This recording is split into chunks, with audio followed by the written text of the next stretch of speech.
Montana's news leader, this is the MTN 530 News.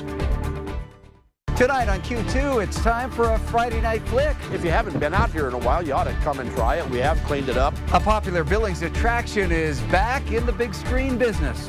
Plus, a small town receives a big award. But what an honor just to be listed with those folks. Red Lodge is now the 2022 tourism destination of the year. But first, parts of the Q2 viewing area could once again be looking like a winter wonderland this weekend with a blizzard warning now in effect. Good evening, everyone. Thanks for joining us tonight. I'm Russ Riesinger. April showers are on the way, and we're not just talking about much needed rain. Snow and blizzard conditions could be in store for parts of eastern Montana. We want to get straight to Chief Meteorologist Ed McIntosh tonight for the latest on what we can expect. Ed?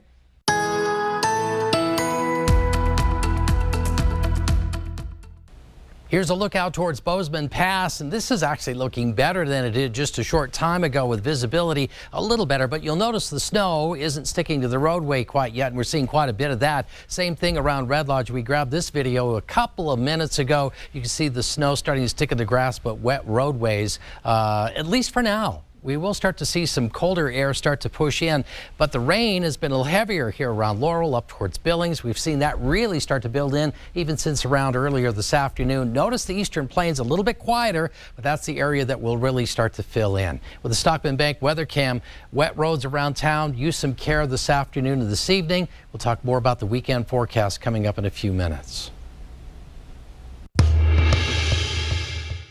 Red Lodge may also see some snow this weekend. Nothing to get too excited about, but here's one thing that is kind of exciting. Red Lodge was just named the Montana Tourism Destination of the Year. Our Matthew Hidalgo headed up to the mountains for the story. Earlier in the day, standing on Red Lodge Mountain, it still looks like winter out here with another typical spring storm in the air. A spring storm is moving in, but Red Lodge is getting excited for the next season of tourism. It's a sign of the seasons, an annual event in Montana that signals summer is on its way.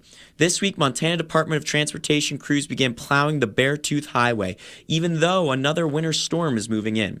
We're going to move on and enjoy what we have here, the great outdoors. And Red Lodge truly has become a year-round destination, from ski slopes in the winter to downtown dining and shopping in the summer. In fact, the town this week was awarded the Tourism Destination of the Year award at the 2022 Governor's Conference. It means everything to me because we have been working so hard. And excitement is high as 2022 projections are already rising. Record crowds also expected in gateway communities around Yellowstone Park this year as the park celebrates its 150th anniversary. We feel like we're ready for a great summer. Reservations are up. I do the rodeo tickets here, and we're way ahead of past years in sales. We are absolutely thrilled about all the celebrations that will go on with this 150-year celebration of Yellowstone National Park. To be included and have people come and drive through our town to go up and enjoy the park, it's going to be a big summer. A lot to look forward to, even if Old Man Winter is sticking around longer than some would like. I think it's really going to be fun to see everyone. In Red Lodge, I'm Matthew Hidalgo, MTN News. A long-awaited day in the courtroom as Lloyd Barris is finally sentenced for his role in the death of Broadwater County Sheriff's Deputy Mason Moore. Barris's son, Marshall, fatally shot the deputy back in May of 2017 after he attempted to pull the two over on Highway 287 near Three Forks. Marshall was eventually killed in a shootout with officers, while Lloyd surrendered and was found guilty in September of last year. Now, after nearly 5 months, Barris has been sentenced to 3 life sentences without parole. MTN's Jonathan Ambarian was in the courtroom this morning and has details. Friday was an emotional day in the courtroom as Deputy Mason Moore's family and his fellow officers spoke about the impact of his death, and Lloyd Barris himself addressed what happened before Judge Kathy Seeley made her ruling. It's been a long 5 years for patiently waiting for the state to arrive. Prosecutors, along with Moore's family and friends, argued Barris should receive life in prison without the chance for parole for his role in Moore's death and the attempted homicide of other officers. Give them peace by knowing that the evil that took Mason away from them will be locked away from society forever. Give them comfort in knowing that they will never have to return to testify in a parole hearing or court hearing again.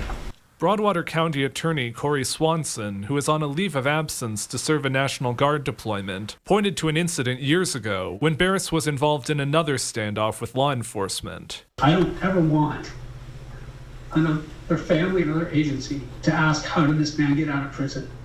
Because if he does, he will do this again.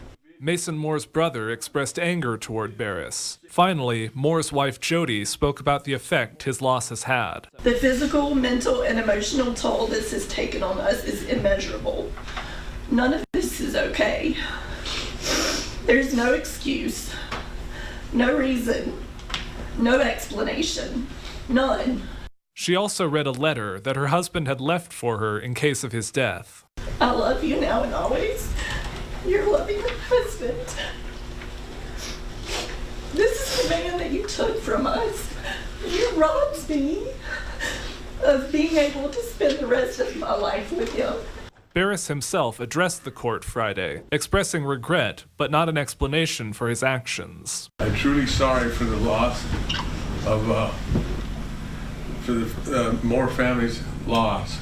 His attorneys again asked that he be sentenced to the Montana State Hospital instead of prison, saying it's undisputed he suffers from a mental illness and that he needs to be kept in a therapeutic setting. We've heard talk about him being evil. Mr. Barris is seriously mentally ill, and as a result of that, should be, in spite of what he has done, be treated humanely. But Judge Kathy Seeley, who previously ruled Barris was able to understand the criminality of his actions despite his illness, rejected that argument and sentenced him to 3 life sentences in prison without the possibility of parole. He never, in his rendition of what occurred on that night, has cited fears or delusions. He has cited helping his son and that his son wanted to avoid a charge of attempted murder. Barris will be taken to the Lewis and Clark County Detention Center Friday evening before being transferred to prison on Saturday. In Townsend, Jonathan Amberian, MTN News. The Carbon County Sheriff's Office and Deputy Dan Wilden now have a new partner to help fight crime. Meet Canine Beth, as she's officially part of the force after completing a 200-hour narcotics detection and tracking course. Beth is a 1-year-old German short-haired pointer and was imported from the Netherlands. She was purchased using a grant received for the Montana Department of Justice in addition to a private party donation. After being shut down last year, a popular Billings attraction is back in business. The Amusement Park drive-in dealt blows from the COVID-19 pandemic and a worker shortage had to close down, and many feared it could be forever. But now they're back and looking forward to a brighter future. Arlena Howder has the story. The Amusement Park Drive-In is one of only 2 drive-ins still in existence in Montana.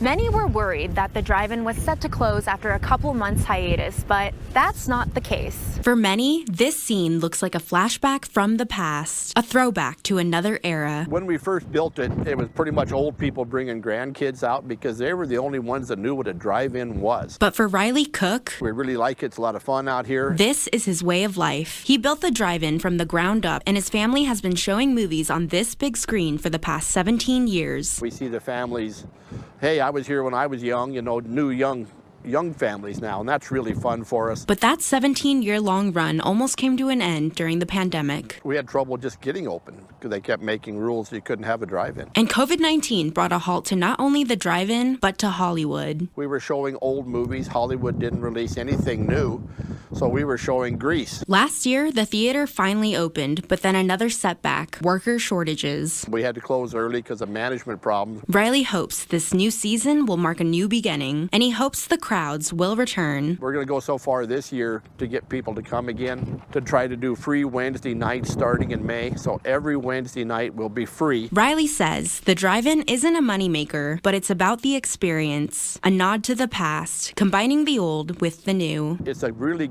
feel-good place to be. If you have a first or second grader who's begging you to take them to the library, this might be why. Their published work is currently on display inside the library. 120 students at Poly Drive and Miles Elementary have been working on book reviews for the past 5 months. The project is the capstone of a 5-week-long project focused on opinion writing. Hard copies of the reviews are now accessible to other kids and the general public at the library, and also published in a digital book design program called Write Reader. I think it's really fun because it teaches you how to read them basically, and it has a lot of funny books and everything. The review I wrote, because I published it. Pretty cool. The illustrated book reviews will be on display at the library through May 9th. Well, still to come on the MTN 530 News here on Q2, Montana Senator John Tester continues to push for full service at the border crossings. We'll tell you more about that. Then in sports, a former Billings senior star and Gatorade Player of the Year is now looking for a new home after departing the Grizz. We'll have details. The MTN 530 News continues right after this.